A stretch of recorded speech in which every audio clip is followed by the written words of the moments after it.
Good morning guys, we're heading for Boracay. We're landing and ready na ba kayo makita ang Shangri-La Boracay?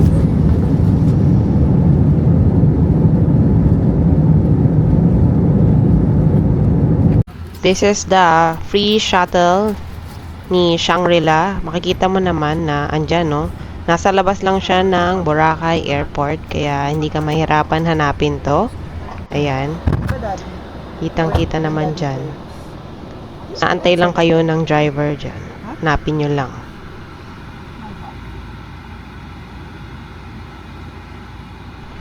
So, andito yung waiting area. After nyo sumakay dun sa free shuttle, papahintuin ka, tapos bababa ka dito, and may mga free snacks kung sakaling gutom ka or uhaw ka. Meron ditong coffee machine, may tea, may some cookies, and ayan. Ang ng cookies niya dito.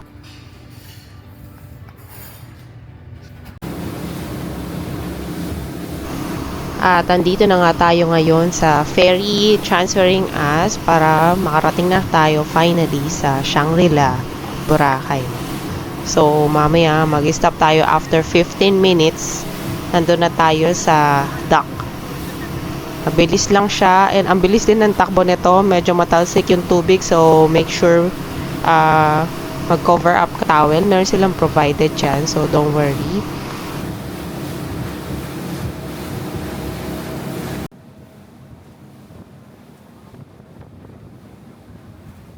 So, medyo natakot yung anak dito. Siguro dahil first time din niya mag-ride ng thing like this na medyo maliit siya. And medyo nga mabilis siya.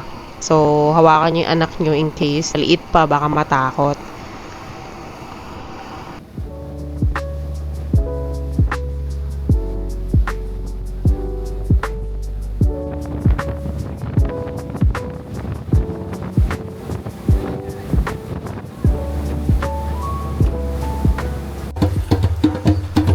At ito na, after 15 minutes ride, yan, very warm welcome nila sa mga guests nila. Literal na warm at hindi pala warm, hot pa. Sobrang init dito ngayon. Magpapawisan ka. Kaya make sure to bring your mini fan with you, no? Lalo sa pagganitong resort. Malaki siya. And mainit talaga, lalo kung summer kayo pupunta dito. At heto na nga, meron ngang naghihintay pa na shuttle para sa inyo. Pang na-tour ka na rin around the resort, dadalhin ka lang naman niya dito sa lobby kung saan ka mag-check-in. So, ayan, sundan mo lang yung girl, dalhin ka naman niya kung saan yung reception area, which is hindi naman mahirap hanapin kasi nandyan lang naman din sa harap yan. Ito lang. So, bali, medyo may slight lakad pa. Pero, ayun, turn right ka lang dito. And then, dire-diretsuhin mo lang yan. Tapos, na yung reception area.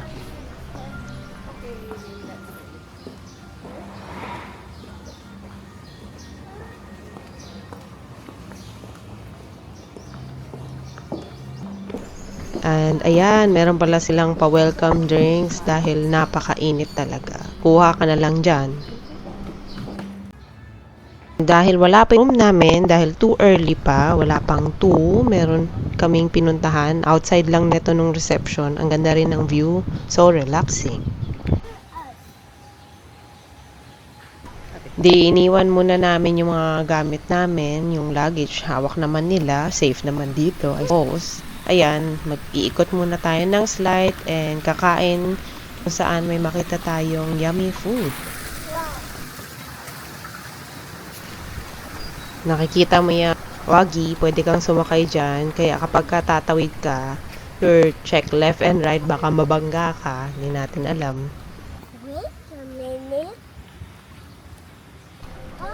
So, medyo mahaba-haba na tong na-walk natin. Siguro naman deserve natin kumain ng masarap na food.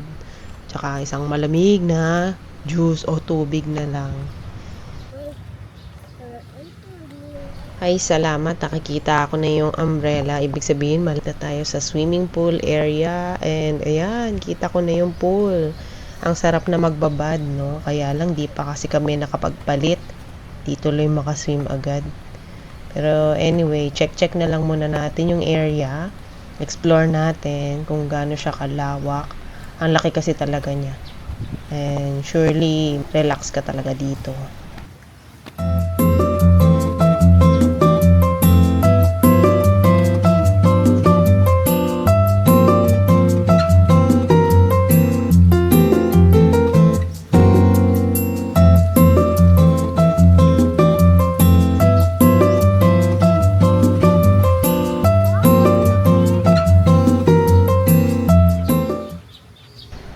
Iwanan muna natin yung swimming pool. Balikan na lang natin mamaya pagka nakapagbihis na tayo at ready nang tumalon. Sa ngayon, tara, kumain muna tayo ng lunch cause gutoms na kami. Ano to? Oh, ice cream bar. Bagay na bagay sa mainit na panahon. Pag gusto nyo, yan, kuha kayo, order pala kayo dyan. Oh, homemade pizza, oh. So, make sure to try their pizza. Looks delectable, lalong gutom ka, di ba?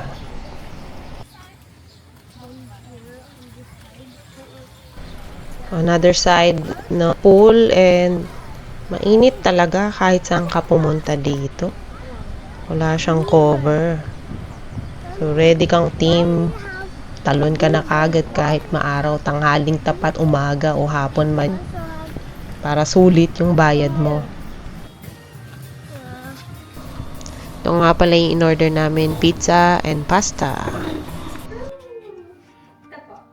Namin kumain. Ito na nga, ready na ang aming room. And, ayan, 2 beds, very spacious, relaxing, masarap matulog. Check natin yung balcony kung ano makikita. Ayan, may table siya, pwede ka magkape-kape dyan. And meron din siyang bed, pwede mong tulugan kung gusto mo magpahinga sa hapon.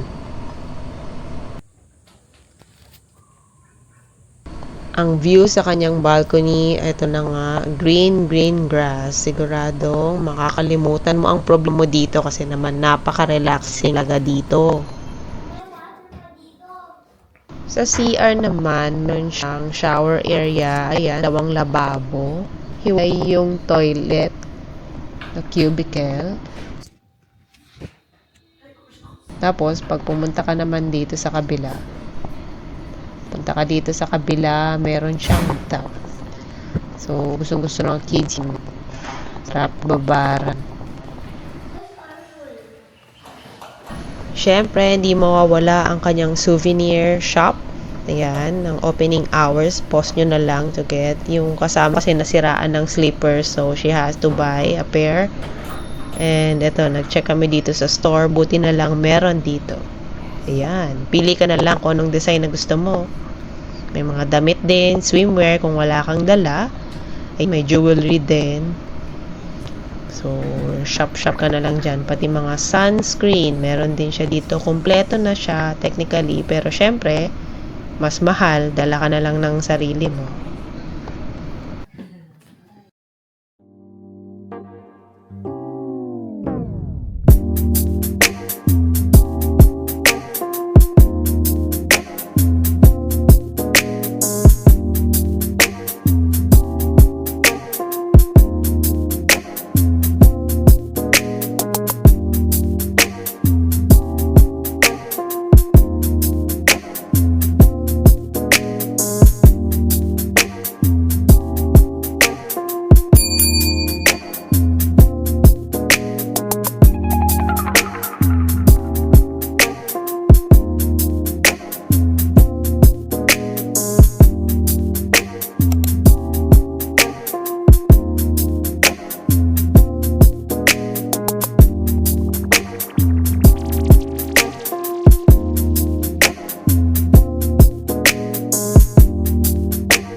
May jacuzzi din dito, libre din yan kung gusto nyo.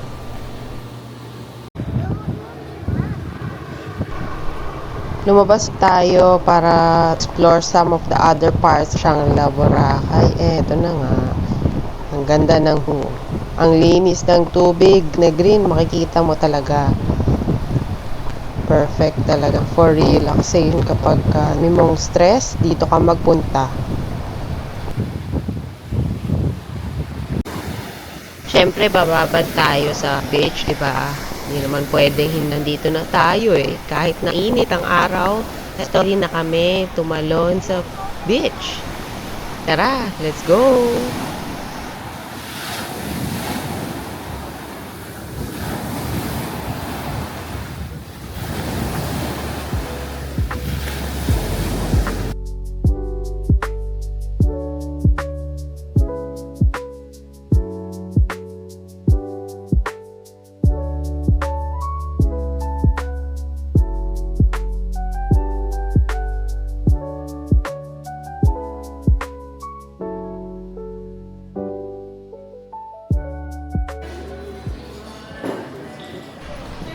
Good morning! It's breakfast time. Siyempre, hindi papahuli ang breakfast dito. Kailangan kainan natin yan. At ang daming choices dito. Siguradong mabubusog ka hanggang lunch na to.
And now, uwian time na. Back to reality na naman tayo. It's my next travel. Thank you for watching.